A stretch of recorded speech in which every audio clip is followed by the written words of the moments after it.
What is going on, guys? This is Versus All Gaming with my review of Magi the Kingdom of Magic episode 12. And this episode, it was pretty freaking good. So it starts off with letting us know that Hakuryu has been putting in work since he left everybody. And he actually went to where his sister was, Hakuryuu, and she had been finding people for a while now. But Hakuryu, with Zagan power, he was able to make them submit the feat in just 3 days. And we see that, he was summoning dope plant monsters, and he is really mastering this power, which I really like.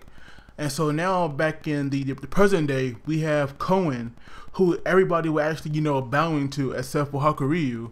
But Kouen actually praised him because even though he lost an arm, he still conquered a dungeon, and he now has his own doujin.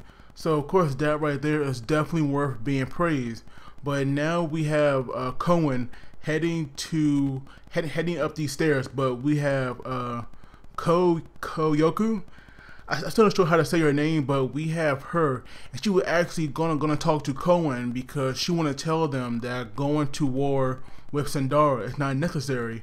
But when she does go in there, we actually get this flashback from Kouen, and we see back when he first met Kougyoku, he was actually 17, but to me, at least like some of the animation, he looked a lot younger than 17. But we just see that Kougyoku, she was like extremely shy because as soon as they came in and she saw them, she like ran off and hid. But she had all these like made dolls just laying around. But Kouen, he was not going to give up because he was going to use her so that he can, further himself in his career, and so that, one day he could be on top. And his plan actually worked, but the only thing is, this guy definitely does not know how to hide his intention, because we saw with that evil laugh, his true side came out. And even though people don't know what he's up to, he is definitely up to something.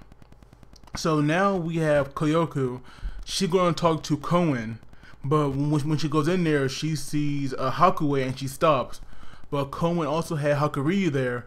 He was asking him if he wanted to become emperor, because if Kouen wasn't going to be the emperor, then Hakuryu was the next choice because of their whole bloodline.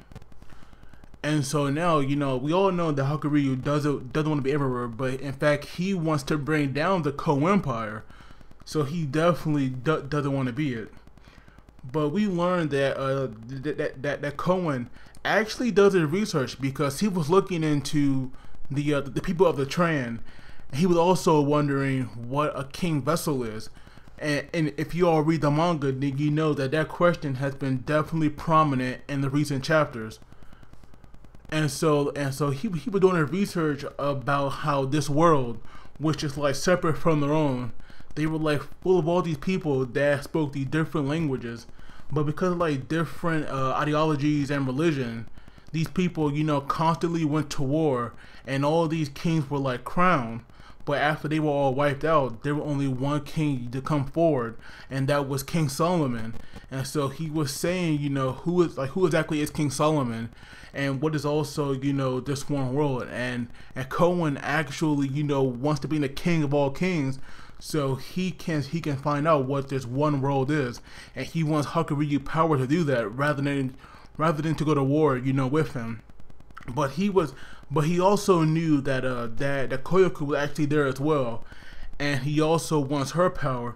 And she's kind of wondering, how can she convince him not to attack Sandara, with him wanting to make this world one, so that he can achieve his dream or ambitions.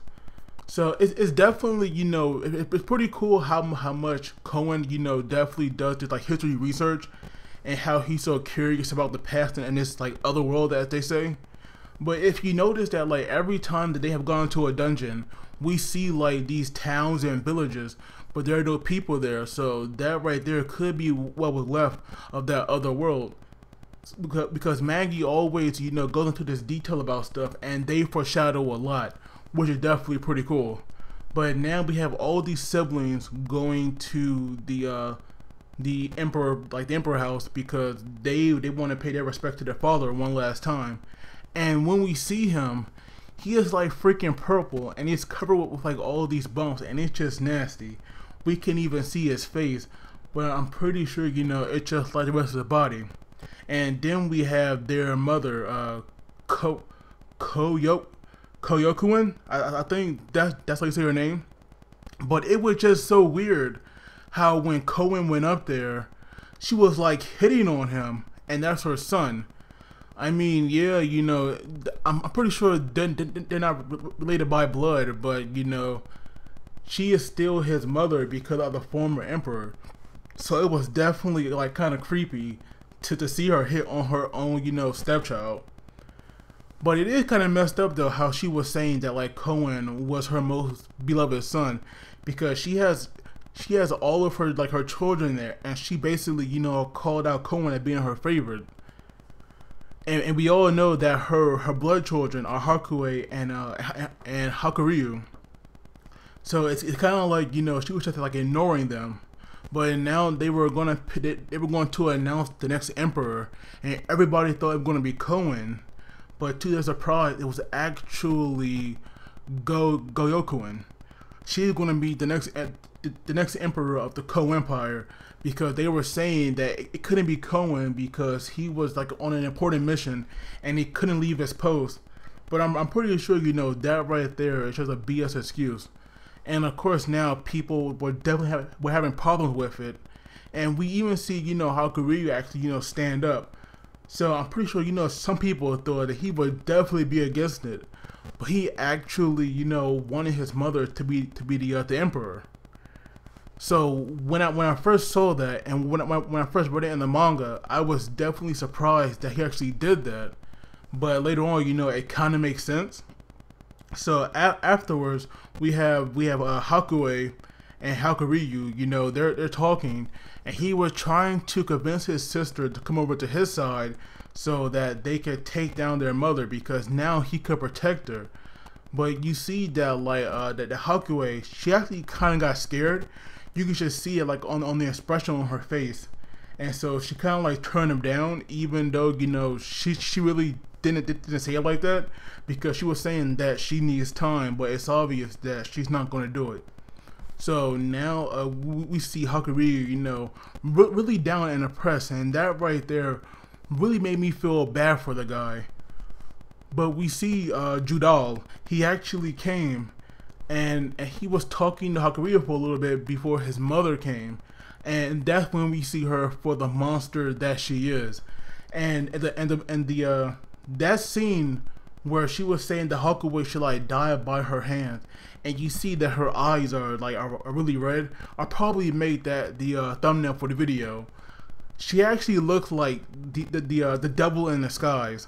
That is why she is so evil. She didn't even care about her own children, and she's so horrible. And another important point is that Al-Thamen, you know, that organization, they have already, you know, greatly influenced and, you know, and snuck their way into the Kouen Empire.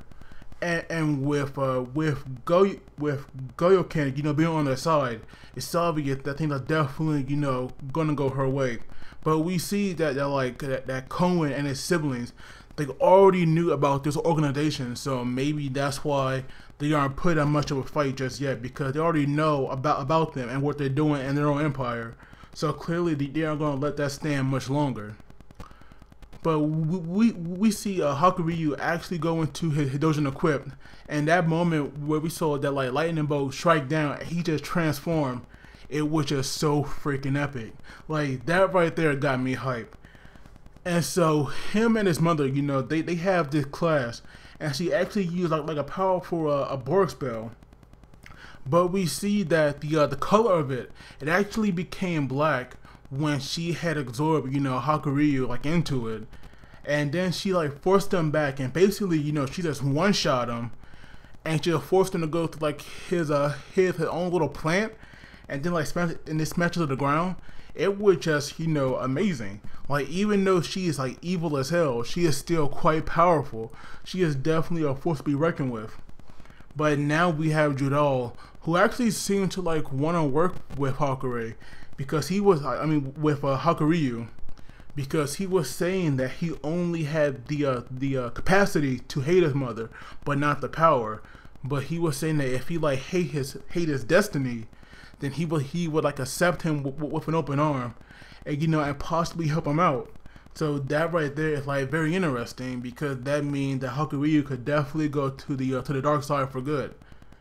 And I'm also questioning Jidal's character. Like, is he really like that bad? Because if he's willing to help Hakuryu to kill his mother, who is like a prime figure now in the Empire and in Al-Thamen, then maybe he's not as bad as he comes off. But like I was saying, this episode, I actually enjoyed it a lot. The ending with Hakuryu like finding his mother, that right there was pretty freaking amazing. But as always, guys, please do not forget to like the video and subscribe. I would love to hear what you all thought about this episode. But as always, you guys take it easy, and I'll see you all next time.